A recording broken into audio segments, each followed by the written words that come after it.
Kama daktari mwenye uzoefu, ningependa kusisitiza umuhimu wa ugonjwa wa kisukari. Sote tunajua kwamba kisukari kina aina nyingi, kama vile aina ya kwanza na aina ya pili. Kisukari ni hatari sana kwa sababu kina matatizo mengi, kama vile matatizo ya ghafla na ya muda mrefu, ambayo husababisha wagonjwa kupata dharura nyingi.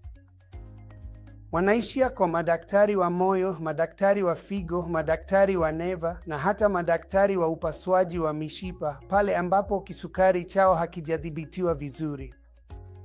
Kama utagundua kisukari mapema kupitia uchunguzi wa afya wa jumla, uchunguzi wa afya wa kifamilia na uchunguzi wa afya kazini, utaweza kugundua kisukari mapema na kisha kutibu kisukari chako, kujali lishe yako, kufanya mazoezi na kufuatilia vizuri. Kisukari kinaweza kudhibitiwa vizuri sana.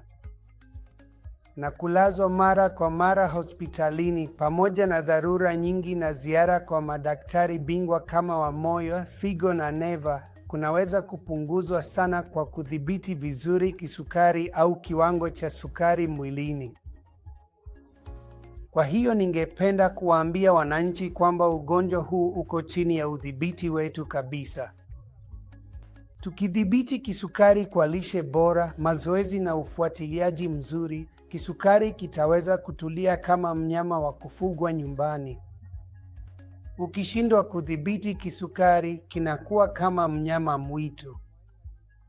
Wakati huo, unaweza kujikuta sehemu kubwa ya maisha yako ya baadaye ukiwa hospitalini, ukiona madaktari wengi tofauti.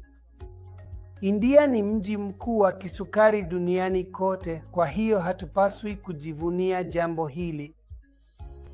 Tunapaswa kulichukulia hili kwa uzito mkubwa, tudhibiti vizuri kabisa na kudhibiti kisukari ili tuwe na maisha marefu na bora. Asanteni.